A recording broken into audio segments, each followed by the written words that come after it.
Olá pessoal, tudo bem? Estamos aqui para mais um aulãozinho de revisão, tá certo? De Direito Constitucional. Meu nome é Marcela Freire, né?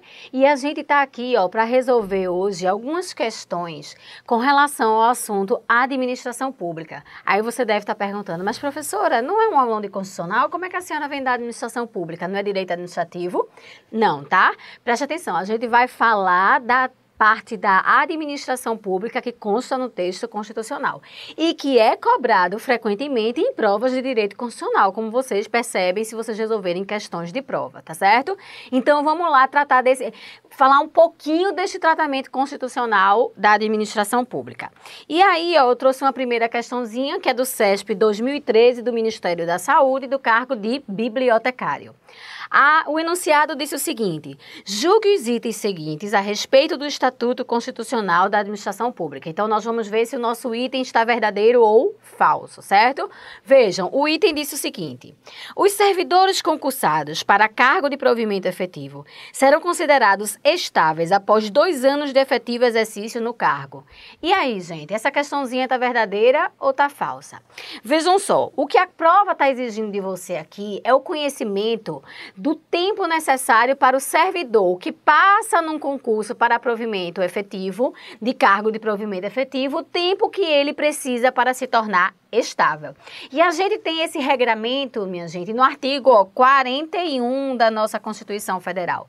O artigo 41, ele vai dizer, são estáveis após 3 anos, cuidado com isso, são estáveis após 3 anos de efetivo exercício, os servidores nomeados para cargo de provimento efetivo em virtude de concurso público, tá? Então, guardem que o prazo, o tempo, o lapso temporal necessário para que o servidor que passou, que foi nomeado no provimento efetivo, em virtude de concurso público, ele vai precisar de 3 anos de efetivo exercício, tá certo? Não esqueçam disso, tá? Então, voltando aqui para a nossa assertiva, quando ela disse os servidores concursados para cargo de provimento efetivo serão consideráveis estáveis após 2 anos, 2 anos não, né, gente? 3 anos de efetivo exercício no cargo. Então, a nossa assertiva da questão 1 está falsa, tá? Bem tranquilinha, exigiu só o texto constitucional, apesar de ser uma questãozinha do CESP, tá? Então, não esqueçam, tá? Para se tornar estável, que é a maior benesse, né, de ser servidor público estável, né, é ter a estabilidade, que significa que o servidor não perde o cargo por qualquer motivo, que a gente vai ver ainda nessa aulinha quais são as hipóteses que o servidor estável pode perder o cargo. Essa estabilidade, ela só é adquirida após 3 anos de efetivo exercício. Tranquilos? Ok? Vamos para a nossa questão número 2, outra questão CESP, 2013, do Ministério da Saúde, também do cargo de bibliotecário. No mesmo sentido, julgue os itens seguintes a respeito do Estatuto Constitucional da Administração Pública. Então, bora ver se essa nossa assertiva aqui está verdadeira ou falsa. Ela disse o seguinte: os vencimentos dos cargos do Poder Legislativo e do Poder Judiciário não poderão ser superiores aos vencimentos do Poder Executivo. E aí, minha gente? A questão está dizendo que os vencimentos que são pagos aos servidores do Legislativo e do Judiciário não podem ser superiores aos pagos do Poder Executivo. E ela está correta, tá, gente? Essa assertiva, ela está nos exatos termos do artigo 37, inciso 12 da nossa Constituição Federal.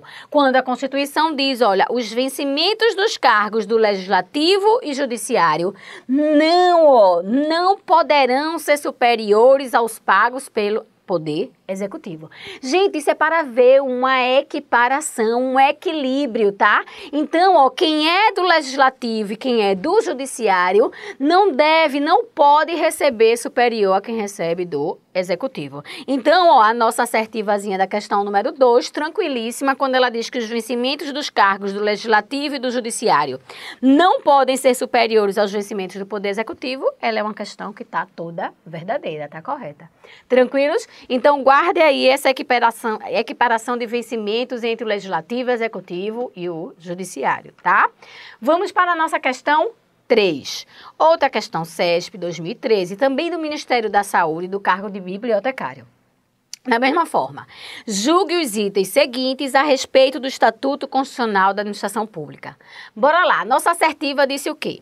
O servidor público considerado estável poderá perder o cargo mediante processo administrativo em que lhe seja assegurada ampla defesa. Gente, olha, o que a questão está exigindo de você é que você saiba das hipóteses em que o servidor estável pode vir a perder o cargo, tá? Porque como eu antecipei para vocês no comecinho desse nosso aulão, quando a gente viu nossa primeira questão, em que tratou do prazo necessário para o servidor se tornar estável, que lembrem, não esqueçam, é 3 anos de efetivo exercício, a gente viu que o fato desse servidor se tornar estável traz para ele a vantagem dele não poder perder o seu cargo por qualquer motivo, tá?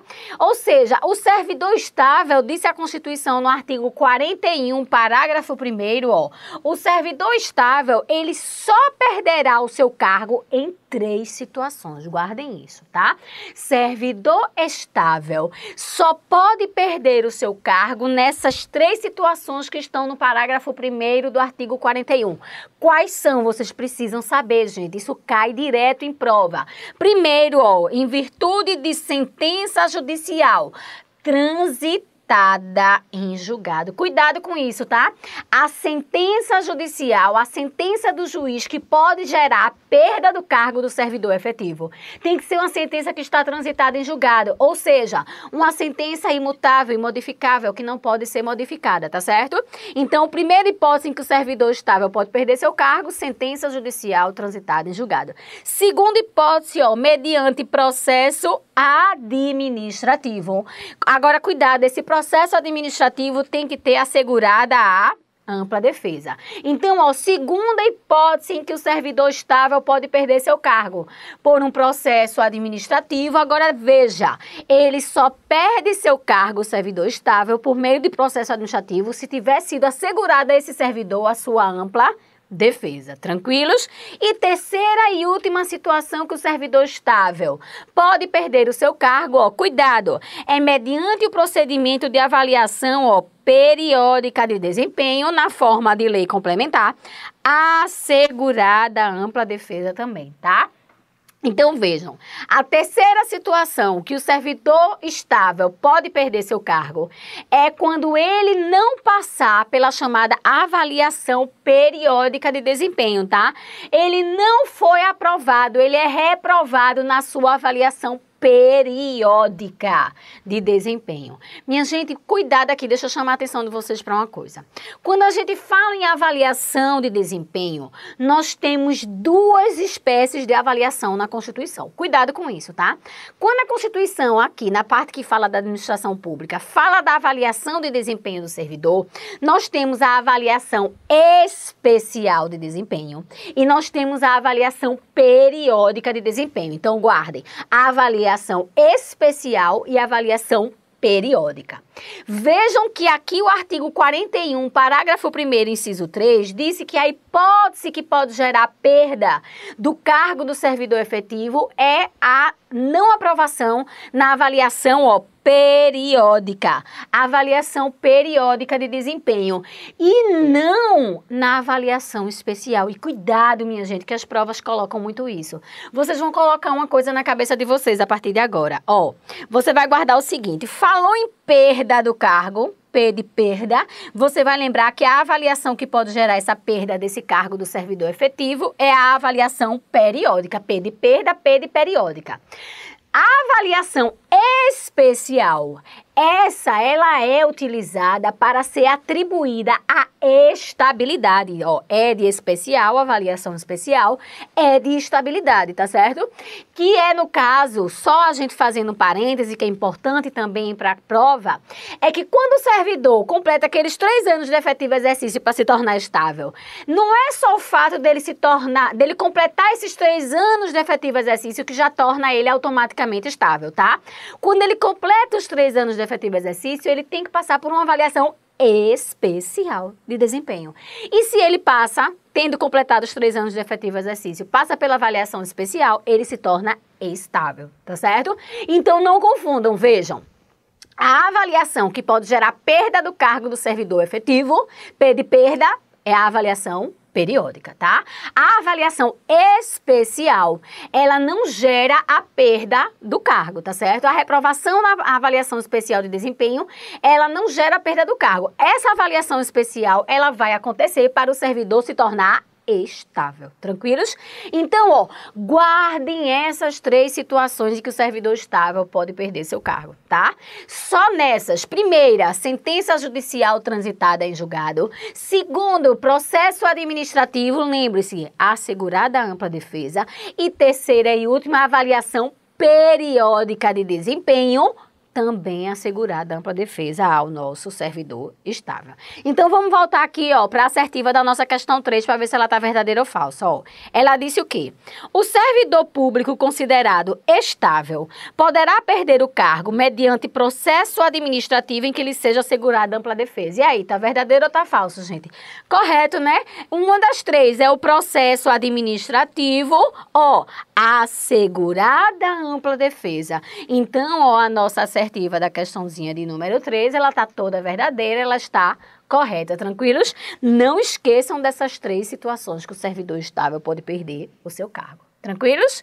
Vamos para a nossa questão de número 4, outra questãozinha do CESP, agora de 2013, ó, do concurso da Polícia Rodoviária Federal, do cargo de policial rodoviário federal. O enunciado disse, a respeito da organização político-administrativa do Estado e da administração pública, que é o que nos interessa aqui, julgue os itens que se seguem. Então, vamos ver aqui se o nosso item com relação à administração pública está verdadeiro ou falso, tá? Veja o que a nossa assertiva disse. Os atos de improbidade administrativa importarão ao agente a suspensão dos direitos políticos, a perda da função pública, a indisponibilidade dos bens e o ressarcimento ao erário, na forma e gradação previstos em lei, sem prejuízo da ação penal cabível. Gente, vejam só. O que a questão aqui está exigindo de você é que você saiba lá o que a Constituição trouxe como penalidades que podem ser aplicadas ao servidor que venha a ser condenado por improbidade administrativa, tá? Aquele servidor que pratica ato de improbidade administrativa, o que é uma improbidade administrativa, grosso modo, só para vocês compreenderem mais ou menos, é aquele servidor o servidor que pratica improbidade, ele é um servidor que não está sendo leal, ele não é um servidor confiável, tá certo? Ele é um servidor ímprobo, ele não é probo. Então, ele praticou um ato de improbidade administrativa. Essas penalidades que um servidor que pratica ato de improbidade administrativa está sujeito, elas estão lá no artigo 37, parágrafo 4º da nossa Constituição. E quais são? Vejam, a Constituição diz, os atos de improbidade administrativa importarão. Aí ela vai trazer 4 penalidades, guardem isso. Os atos de improbidade administrativa vão ocasionar, podem gerar 4 penalidades. Primeira, ó, suspensão dos direitos políticos. Segunda, perda da função pública. Terceira, indisponibilidade de bens. E 4, ressarcimento ao erário. Todas 4 na forma e gradação previstas em lei. Agora, cuidado. Além dessas 4 penalidades, a Constituição ainda diz, ó, que quem praticar ato de improbidade administrativa vai responder à ação penal cabível. Ou seja, vai estar sujeito a essas 4 penalidades sem prejuízo da ação penal cabível. Ou seja, vai poder estar sujeito a essas 4 penalidades, além de responder à ação penal cabível, tá? Então, ó, vocês não podem esquecer, é muito cobrado em prova, essas 4 penalidades que podem gerar o ato de improbidade administrativa. Guardem, suspensão dos direitos políticos, ó, perda da função pública, indisponibilidade dos bens e o ressarcimento ao erário. Lembre-se, na forma e gradação previstos na lei, que é a lei de improbidade administrativa, que vai dizer qual é a penalidade, qual é a quantidade dessa pena, tá certo? De cada uma dessas. E lembrando que é sem prejuízo da ação penal cabível, ok? Então, vamos voltar para a nossa assertiva aqui da questão 4, para ver se ela está verdadeira ou falsa. Bora lá, ela disse o quê, ó? Os atos de improbidade administrativa importarão ao agente a suspensão dos direitos políticos, tá certo, gente? Ok. Perda da função pública, também, não é? Indisponibilidade dos bens, correto?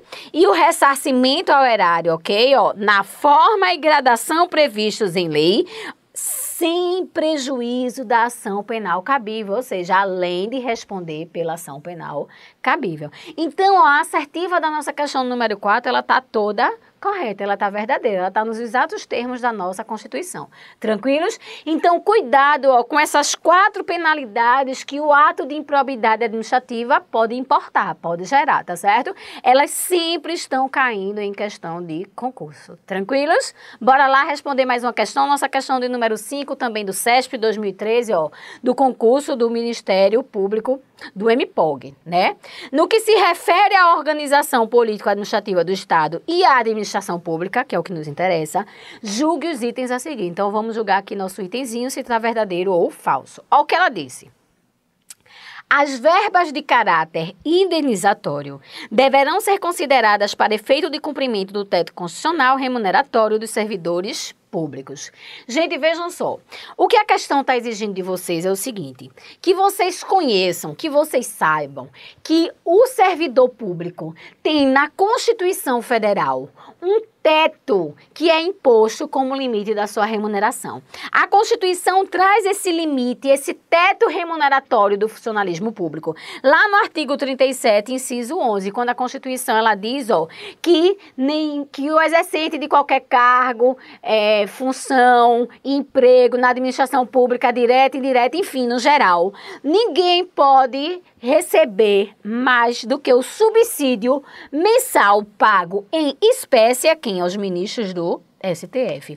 Então, o teto remuneratório do funcionalismo público no Brasil é o subsídio, lembrando que subsídio é uma parcela única, tá? Subsídio é uma parcela única e, no caso, o teto remuneratório no Brasil é o subsídio pago mensalmente em espécie aos ministros do STF, do Supremo Tribunal Federal, que é o nosso órgão de cúpula do Poder Judiciário, tá? Agora, vejam, além da questão cobrar que você saiba disso, de que é o teto remuneratório do ministro do STF, ela também quer saber de você se as parcelas que são de caráter indenizatório, elas entrariam no cálculo aqui, no limite desse teto, tá? Porque a gente tem as parcelas remuneratórias, que são aquelas que decorrem da prestação do serviço. Então, o trabalhador prestou o serviço, então ele tem direito à sua remuneração. Mas, além das parcelas remuneratórias, nós também temos parcelas indenizatórias. O que são parcelas indenizatórias? São aquelas que elas são geradas não pela prestação do serviço, como contraprestação, como remuneração, mas sim por o fato de ter gerado algum prejuízo ao trabalhador. Então, são parcelas indenizatórias. Com relação a essas parcelas indenizatórias, cuidado, a Constituição, no artigo 37, ó, parágrafo 11, ela disse que essas verbas indenizatórias não entram no cálculo do teto remuneratório. Veja o que ela diz, ó, não serão computadas para efeito dos limites remuneratórios de que trata o inciso 11, ou seja, do teto, que é o teto remuneratório do ministro do STF, não serão computadas para efeito desse teto, ó, as parcelas de caráter indenizatório. Ou seja, gente, é uma indenização, gerou um prejuízo ao trabalhador, por que você vai colocar no teto, né? Não tem que entrar no teto. No teto ficam só as de natureza remuneratória, tá certo? As de natureza indenizatória não entram no teto. Então, vamos voltar aqui para a nossa assertiva da questão 5. Ela disse, olha, as verbas de caráter indenizatório deverão ser consideradas para efeito do cumprimento do teto constitucional remuneratório dos servidores públicos. Tá certo, gente? Tá errado, né? Tá errado, né? Elas devem ser consideradas? Não. Elas não devem, elas não entram no cálculo do teto remuneratório dos servidores públicos no Brasil, tá certo? Elas ficam fora. Elas não têm que observar esse teto remuneratório dos servidores públicos. Então, ó, a assertiva da nossa questãozinha 5, ela está falsa, ela está incorreta. Ok? Tranquilos? Vamos para mais uma questão aqui, ó, do CESP, a nossa questãozinha número 6, também 2013, ó, da CPRM, analista em Geociências, tá? O enunciado disse, no que se refere à organização político-administrativa do Estado e à administração pública, julgue os itens a seguir. Então, vamos ver se o nosso item aqui com relação à administração pública está verdadeiro ou falso. Veja o que ele disse.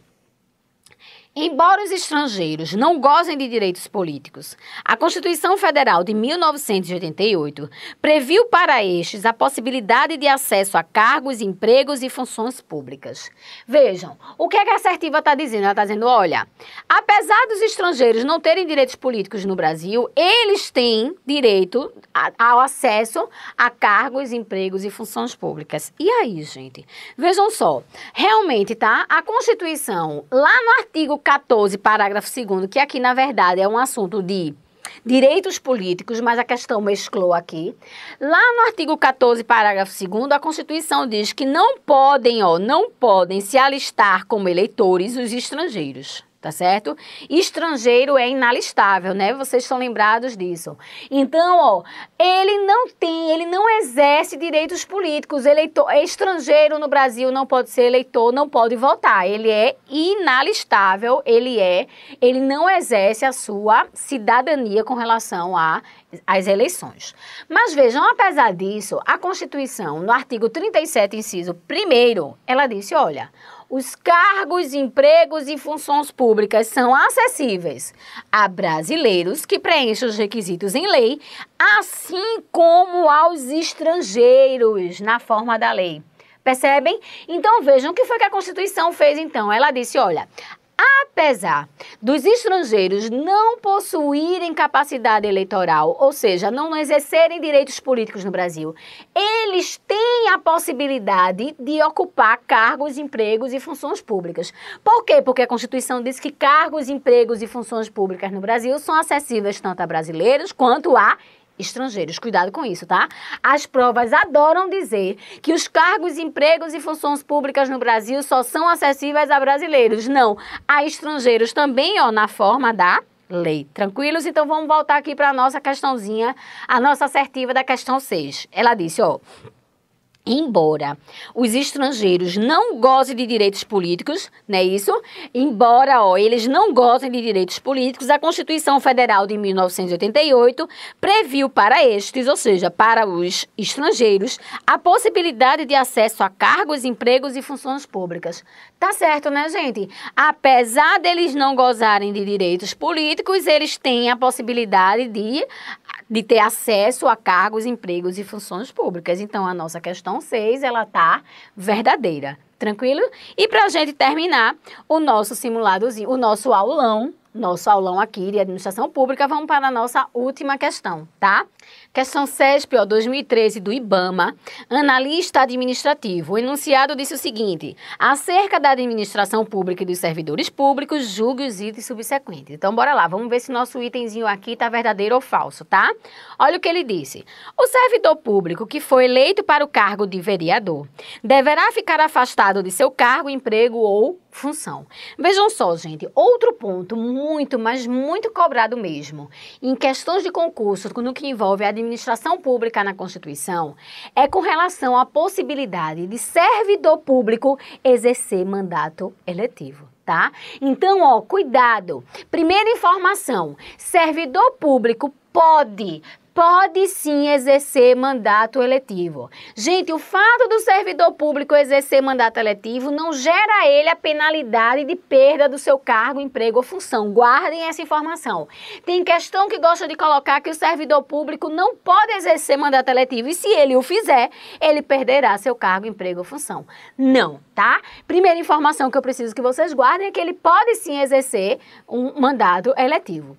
Segunda informação, esse servidor que vai exercer o mandato eletivo, a depender do mandato eletivo que ele vai exercer, ele vai ter que se afastar ou não afastar, tá? Não é deixar o cargo, é afastar temporariamente. Ele vai ou não ter que se afastar do seu cargo, emprego ou função.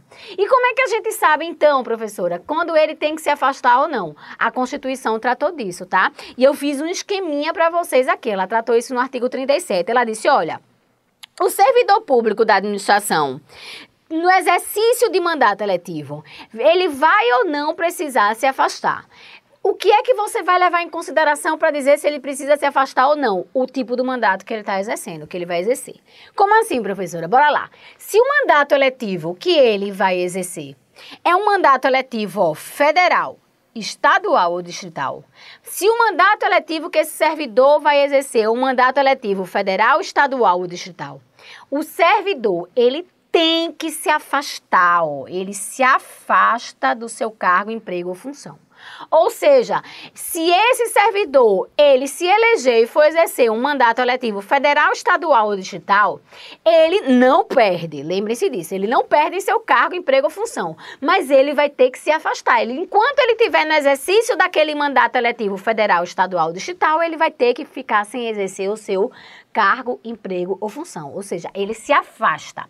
Agora veja, cuidado que aqui, que quando o mandato eletivo que ele vai exercer é o federal, estadual, distrital e que ele tem que se afastar, aqui não há que se falar, viu, em opção de remuneração, tá?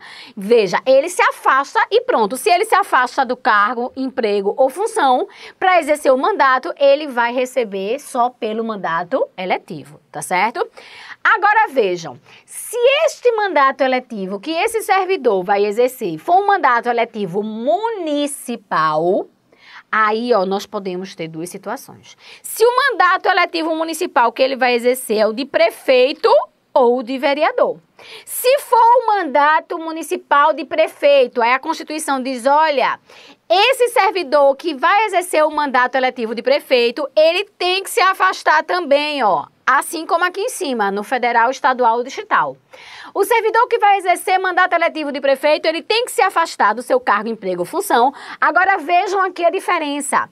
Ele pode, optar pela remuneração. É facultado a esse servidor que vai exercer o mandato eletivo de prefeito optar pela remuneração. Como assim optar? Gente, é só vocês raciocinarem o seguinte.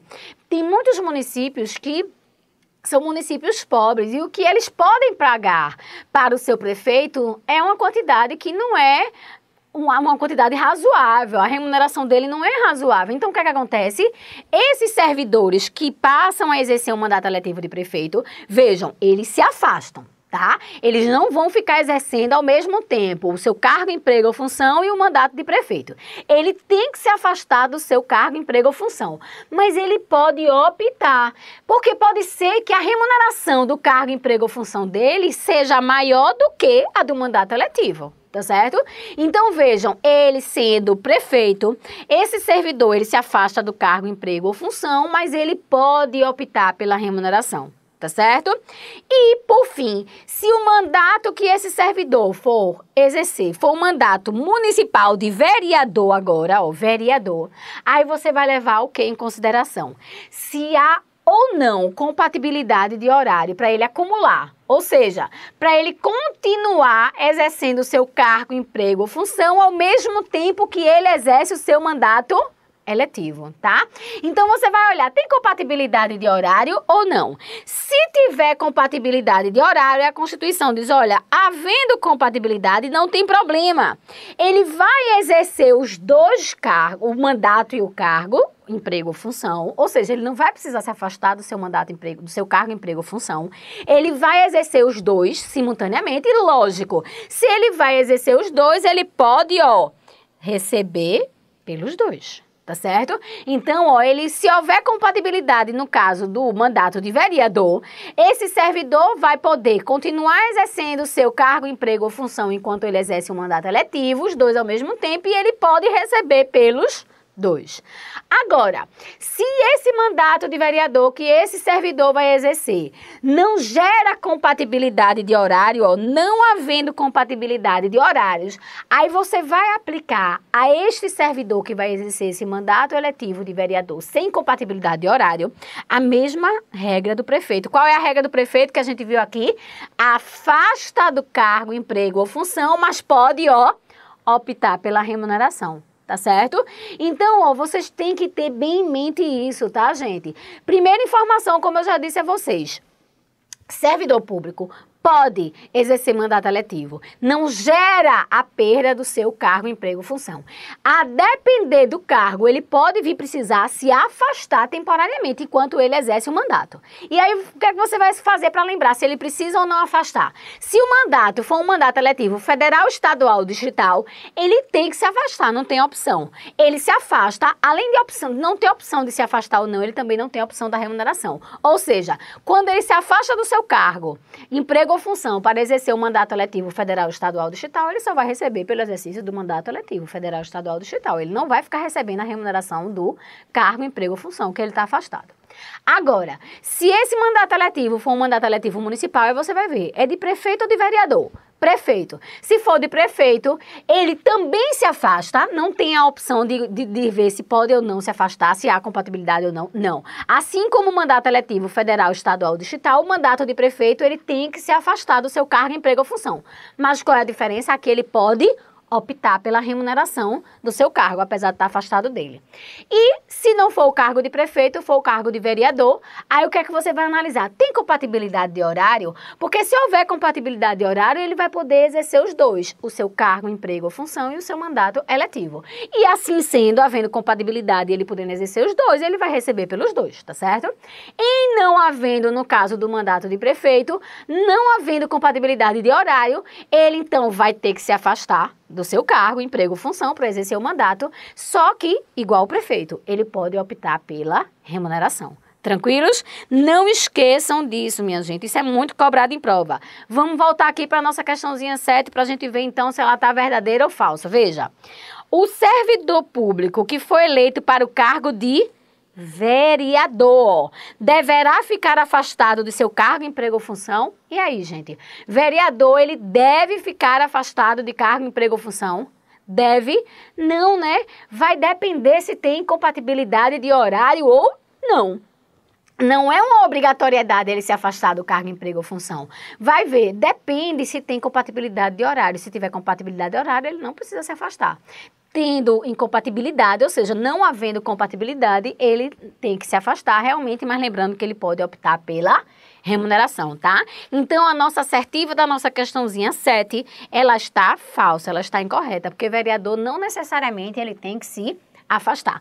Você vai guardar, ele vai precisar afastar para a gente terminar. Em quais situações? Então, em quais situações ele tem que se afastar? Veja, vai se afastar no cargo quando o mandato eletivo for federal, estadual, distrital, prefeito e vereador que não haja compatibilidade de horário. Ou seja, no final das contas, ele não se afasta apenas no de vereador em que há compatibilidade de horário. É a única situação que o servidor vai poder continuar a exercer seu cargo, emprego ou função enquanto ele exerce o seu mandato eletivo, é sendo vereador e havendo compatibilidade de horário, tá certo, gente? Tranquilos? A gente fica por aqui, tá? No nosso aulãozinho, assim, básico para vocês, para administração pública, questões CESP, tá? Força aí nos estudos e a gente se encontra no nosso próximo aulão. Até mais!